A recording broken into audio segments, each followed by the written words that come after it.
Selamat pagi, salam sehat dan tetap semangat ya. Bersama dengan Miss Duma, kita akan belajar dari tema 3, subtema 2, pembelajaran 1, 2, dan 3. Sebelum memulai materi pelajaran hari ini, terlebih dahulu kamu berdoa dulu ya.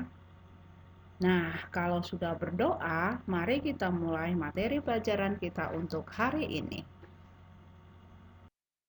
Subtema 3, perubahan wujud benda. Kalian telah mengenal wujud benda. Ada padat, cair, dan gas, dan telah mengetahui sifat-sifatnya. Sekarang, apa yang terjadi jika benda tersebut dipanaskan, didinginkan, dan diletakkan di udara terbuka? Apakah benda itu mengalami perubahan? Benda dapat mengalami perubahan wujud jika benda tersebut dipanaskan atau didinginkan. Perubahan wujud apa sajakah yang akan terjadi? Perubahan wujud benda di alam tanda kebesaran Tuhan. Marilah pelajarin perubahan wujud di sekitar kita. Perubahan wujud benda. Di pembelajaran sebelumnya, kalian sudah belajar tentang perubahan wujud benda.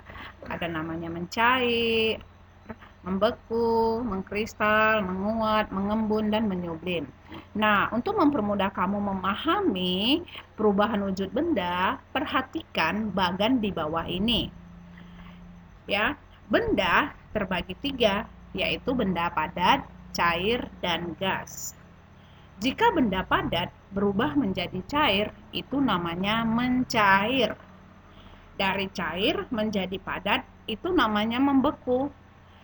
Nah, bagan ini sekali lagi diingatkan untuk mempermudah kita dalam memahami perubahan wujud benda. Dari cair ke gas itu namanya menguap. Dan dari gas ke cair itu namanya mengembun. Dari padat menjadi gas disebut menyublim.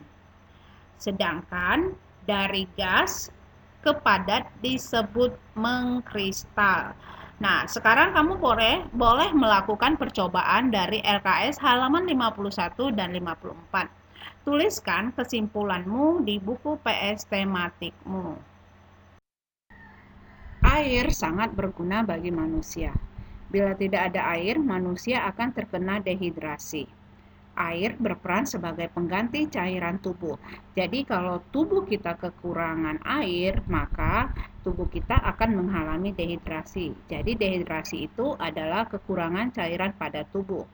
Sama seperti air, kita juga memiliki peran masing-masing. Peran memiliki arti sesuatu yang kita lakukan pada lingkup tertentu. Di sekolah, kita berperan sebagai murid. Sebagai murid, kita memiliki tugas untuk menuntut ilmu di sekolah. Kita wajib mengikuti setiap pelajaran yang diberikan oleh guru. Setiap warga sekolah memiliki peran masing-masing. Peran tersebut ditentukan berdasarkan kemampuan dan tanggung jawab individu. Perhatikan tabel di bawah ini. Tabel ini merupakan peran-peran yang ada di sekolah. 1. Namanya kepala sekolah. Perannya mengatur semua kegiatan yang berlangsung di sekolah. 2. Guru kelas. Perannya di sekolah mengelola pembelajaran di kelas dan menyelenggarakan administrasi kelas. 3. Penjaga sekolah. Perannya di sekolah melaksanakan tugas pengamanan sekolah dan memelihara dan menjaga barang-barang milik sekolah. 4. Petugas perpustakaan. Perannya mengurus pelayanan perpustakaan, membuat peraturan di perpustakaan, membuat perencanaan untuk mengadakan buku. 5. Nama petugas tata usaha sekolah. Perannya mengurus kegiatan tata usaha dan administrasi kegiatan di sekolah. Jadi kalau kamu perlu membeli peralatan tulis atau membayar uang sekolah atau membayar uang buku atau apapun sebagainya, boleh kita lakukan di tata usaha sekolah. Unsur-unsur seni rupa. Gambar termasuk dalam seni rupa. Seni rupa adalah karya seni dengan media yang dapat dilihat dan dapat diraba. Seni rupa dibangun oleh sejumlah unsur yang membentuk kesatuan yang padu, sehingga karyanya dapat dinikmati secara utuh. Unsur-unsur dalam karya seni rupa antara lain sebagai berikut. 1. Titik. Titik adalah unsur seni rupa yang paling dasar yang berada pada dimensi 1. Dibutuhkan adanya titik untuk membentuk garis, bentuk, ataupun bidang. 2. Garis. Garis menurut jenisnya, garis dapat dibedakan menjadi garis lurus, lengkung, panjang, pendek, horizontal, vertikal, diagonal, rombak, putus-putus, patah-patah, spiral, dan lain-lain. Selanjutnya ada bidang. Bidang merupakan unsur dalam seni rupa yang dihasilkan dengan menggabungkan beberapa garis. Bidang merupakan dimensi kedua yang memiliki panjang dan lebar. Selanjutnya ada bentuk. Bentuk adalah unsur seni rupa yang terbentuk dari gabungan dari berbagai bidang. Bentuk terdiri atas dua, yaitu bangun dan bentuk plastis atau form. Selanjutnya ada ruang. Ruang adalah unsur seni rupa yang memiliki dua sifat. Dalam karya seni rupa dua dimensi, ruang dapat bersifat semu, sedangkan dalam seni rupa tiga dimensi, ruang bersifat nyata. Selanjutnya ada warna. Warna adalah kesan yang ditimbulkan oleh pantulan cahaya pada mata. Warna pokok atau primer ada tiga, yaitu merah, kuning, dan biru. Pencampuran di antara warna-warna primer ini menghasilkan warna sekunder. Putih dan hitam disebut warna netral.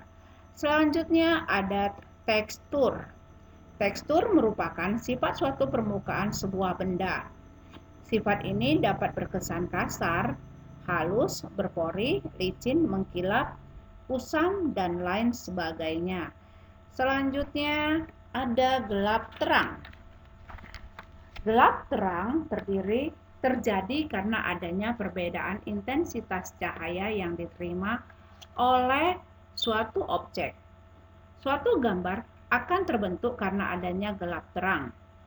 Gelap terang menimbulkan kesan tekstur dan kedalaman.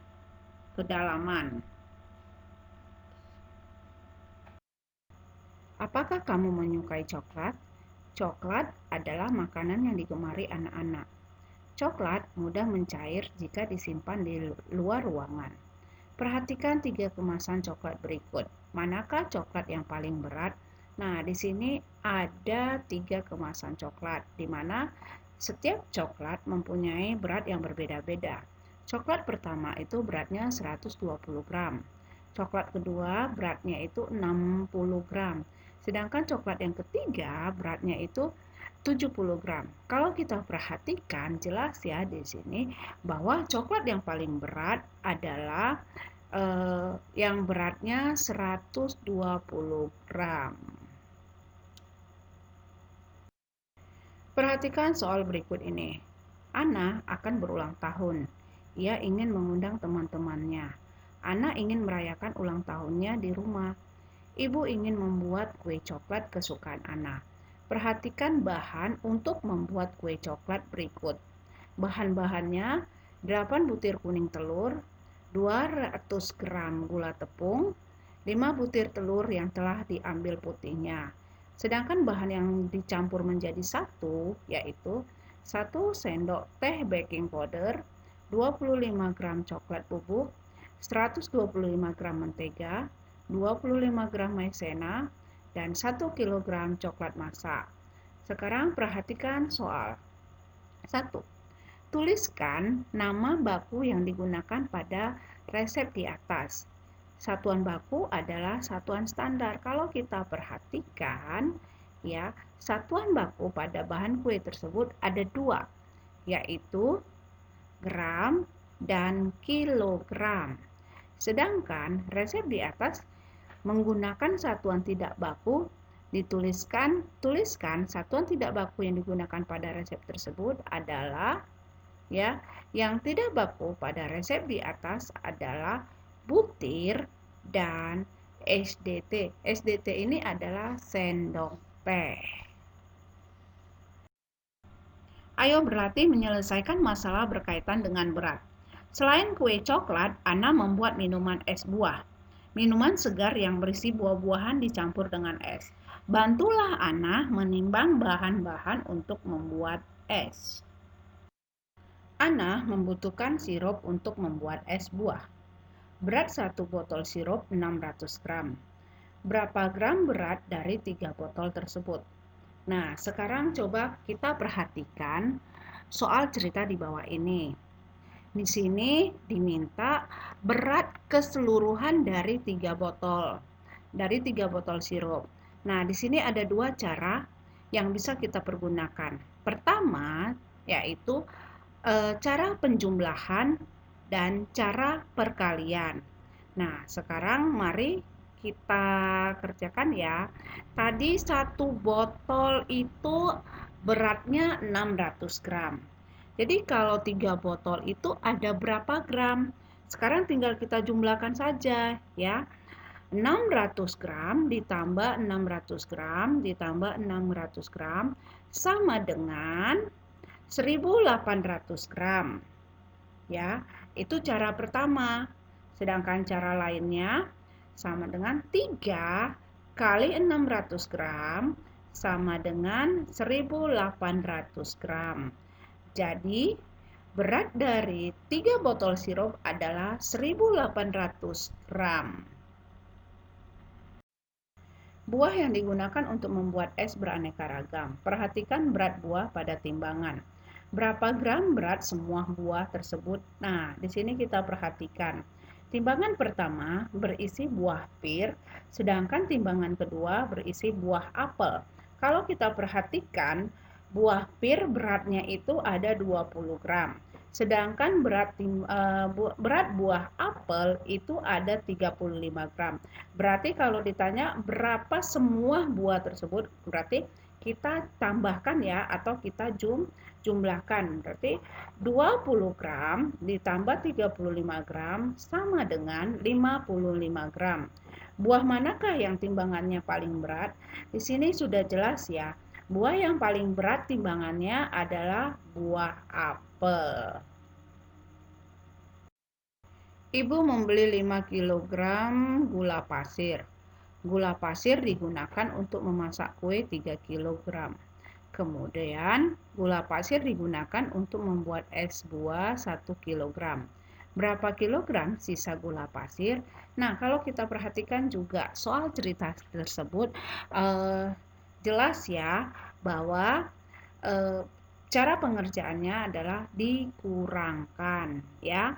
Jadi kalimat matematikanya seperti ini. 5 kg dikurang 3 kg dikurang 1 kg sama dengan 1 kg. Jadi sisa gula pasir ibu adalah 1 kg. Dayu membeli ikan asin. Ikan asin ditimbang dengan timbangan. Timbangan menunjukkan berat ikan asin 2 kg 500 gram. Berapa gram berat ikan asin yang dibeli Dayu? Ya, 2 kg ini, gram ini akan kita ubah ke gram ya. Nah, sekarang perhatikan 1 gram sama dengan 1000 gram. Berat ikan asin Dayu itu ada 2 kg 500 gram. Kita ubah kilogram ini ke gram. Berarti kita kalikan ya. 2 dikali 1000 sama dengan 200 gram ditambah 500 gram sama dengan 2500 gram. Jadi berat ikan asin Dayu adalah 2.500 gram. Dayu membeli kerupuk. Dayu mengambil sebagian kerupuk dan menimbangnya. Timbangan itu menunjukkan berat kerupuk 1.300 gram. Berapa kilogram berat kerupuk? 1.000 gram sama dengan 1 kilogram.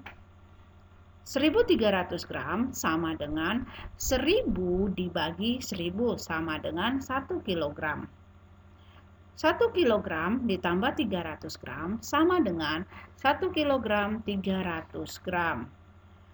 Jadi, kerupuk yang dibeli Dayu adalah 1 kilogram 300 gram. Kerjakan tugas dari buku tematik tema 3 halaman 139 sampai 141. Nah, sampai di sini dulu pembelajaran kita untuk hari ini. Sampai bertemu kembali di pembelajaran selanjutnya. Apa yang sudah dipelajari dan apa yang ditugaskan untuk dikerjakan, langsung kamu kerjakan ya. Terima kasih.